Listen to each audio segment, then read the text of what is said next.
2. Good morning, and thank you very much for joining me.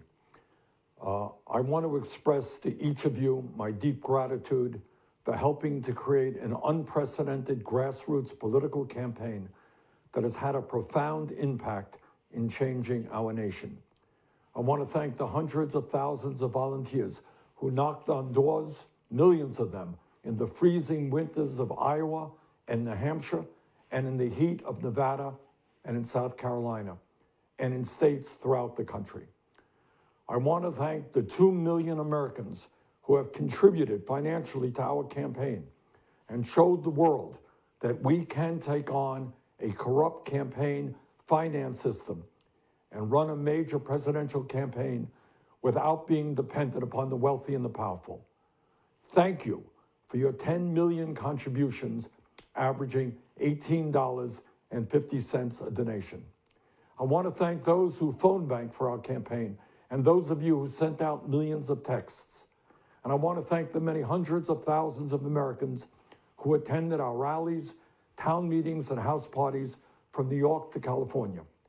Some of these events had over 25,000 people, some had a few hundred, and some had a dozen, but all were important. And let me thank those who made these many events possible.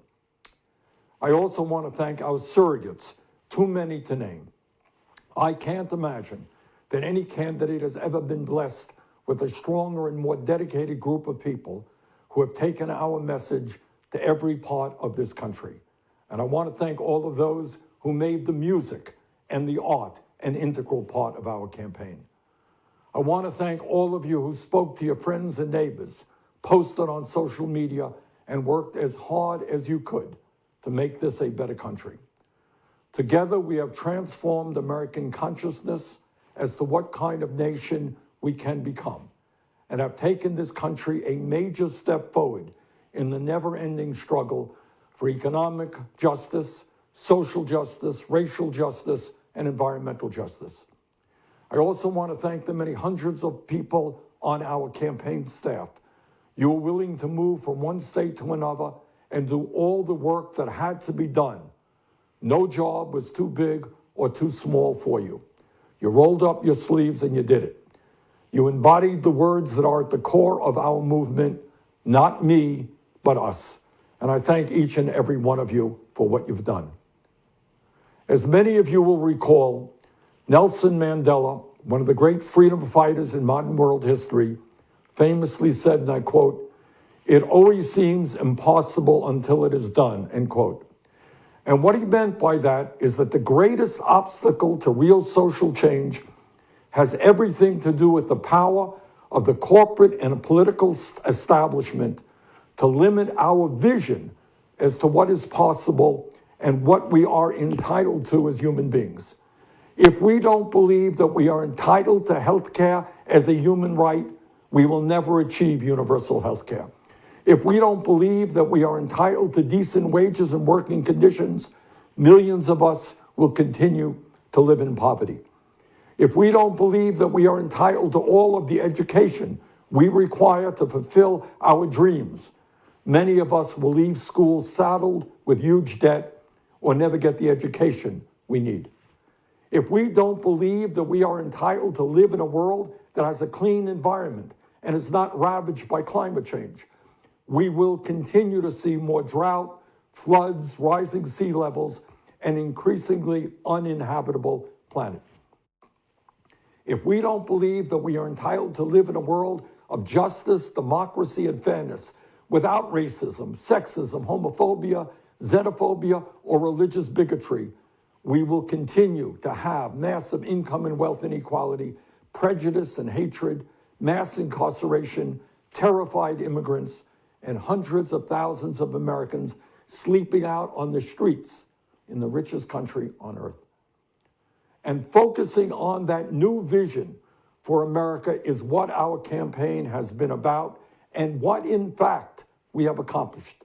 Few would deny that over the course of the past 5 years, our movement has won the ideological struggle. In so-called red states and blue states and purple states, a majority of the American people now understand that we must raise the minimum wage to at least $15 an hour, that we must guarantee health care as a right to all of our people, that we must transform our energy system away from fossil fuel, and that higher education must be available to all, regardless of income. It was not long ago that people considered these ideas radical and fringe. Today, they are mainstream ideas, and many of them are already being implemented in cities and states across the country. That is what we have accomplished together. In terms of healthcare, even before this horrific pandemic we are now experiencing, more and more Americans understood that we must move to a Medicare for All single-payer program. During the primary elections, exit polls showed in state after state a strong majority of Democratic primary voters supported a single government health insurance program to replace private insurance. That was true even in states where our campaign did not prevail. And let me just say this, in terms of healthcare, this current horrific crisis that we are now in has exposed for all to see how absurd our current employer-based health insurance system is. The current economic downturn we are experiencing has not only led to a massive loss of jobs, but has also resulted in millions of Americans losing their health insurance. While Americans have been told over and over again how wonderful our employer-based private insurance system is, those claims sound very hollow today as a growing number of unemployed workers struggle with how they can afford to go to the doctor or not go bankrupt with a huge hospital bill. We have always believed that healthcare must be considered as a human right, not an employee benefit, and we are right. Please also appreciate that not only are we winning the struggle ideologically, we are also winning it generationally. The future of our country rests with young people. And in state after state, whether we won or whether we lost, the Democratic primaries or caucuses, we received a significant majority of the votes, sometimes an overwhelming majority, from people not only 30 years of age or under, but 50 years of age or younger. In other words, the future of this country is with our ideas. As we are all painfully aware, we now face an unprecedented crisis. Not only are we dealing with a coronavirus pandemic, which is taking the lives of many thousands of our people, we are also dealing with an economic meltdown that has resulted in the loss of millions of jobs. Today, families all across our country face financial hardship unimaginable only a few months ago. And because of the unacceptable levels of income and wealth inequality in our economy, many of our friends and neighbors have little or no savings and are desperately trying to pay their rent or their mortgage or even put food on the table. This reality makes it clear to me that Congress must address this unprecedented crisis in an unprecedented way that protects the health and economic well-being of the working families of our country, not just powerful special interests.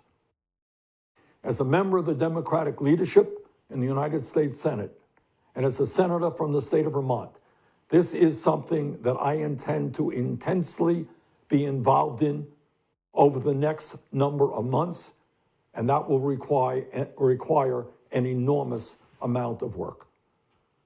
Which takes me to the state of our presidential campaign. I wish I could give you better news, but I think you know the truth. And that is that we are now some 300 delegates behind Vice President Biden, and the path toward victory is virtually impossible. So while we are winning the ideological battle, and while we are winning the support of so many young people and working people throughout the country, I have concluded that this battle for the Democratic nomination will not be successful. And so today, I am announcing the suspension of my campaign. Please know that I do not make this decision lightly. In fact, it has been a very difficult, and painful decision. Over the past few weeks, Jane and I, in consultation with top staff and many of our prominent supporters, have made an honest assessment of the prospects for victory. If I believed we had a feasible path to the nomination, I would certainly continue the campaign. But it's just not there. I know that there may be some in our movement who disagree with this decision, who would like us to fight on to the last ballot cast at the Democratic Convention. I understand that position. But as I see the crisis gripping the nation, exacerbated by a president unwilling or unable to provide any kind of credible leadership, and the work that needs to be done to protect people in this most desperate hour, I cannot, in good conscience, continue to mount a campaign that cannot win and which would interfere with the important work required of all of us in this difficult hour. But let me say this very emphatically. As you all know, we have never been just a campaign. We are a grassroots, multiracial, multi-generational movement which has always believed that real change never comes from the top on down, but always from the bottom on up. We have taken on Wall Street, the insurance companies, the drug companies, the fossil fuel industry, the military-industrial complex, the prison-industrial complex, and the greed of the entire corporate elite. That struggle continues. While this campaign is coming to an end, our movement is not. Dr. Martin Luther King Jr. reminded us that, quote, "The arc of the moral universe is long, but it bends toward justice," end quote. The fight for justice is what our campaign has been about. The fight for justice is what our movement remains about. Today, I congratulate Joe Biden, a very decent man, who I will work with to move our progressive ideas forward. On a practical note, let me also say this. I will stay on the ballot in all remaining states and continue to gather delegates. While Vice President Biden will be the nominee, we must continue working to assemble as many delegates as possible at the Democratic Convention, where we will be able to exert significant influence over the party platform and other functions. Then together, standing united, we will go forward to defeat Donald Trump, the most dangerous president in modern American history. And we will fight to elect strong progressives at every level of government, from Congress to the school board. As I hope all of you know, this race has never been about me. I ran for the presidency because I believed that as a president, I could accelerate and institutionalize the progressive changes that we are all building together. And if we keep organizing and fighting, I have no doubt but that is exactly what will happen. While the path may be slower now, we will change this nation, and with like-minded friends around the globe, change the entire world. On a very personal note, speaking for Jane, myself, and our entire family, we will always carry in our hearts the memory of the extraordinary people we have met across this country. We often hear about the beauty of America, and this country is incredibly beautiful. But to me, the beauty I will remember most is in the faces of the people we have met from one corner of this nation to the other. The compassion, love, and decency I have seen in them makes me so hopeful for our future. It also makes me more determined than ever to work to create a nation that reflects those values and lifts up all of our people.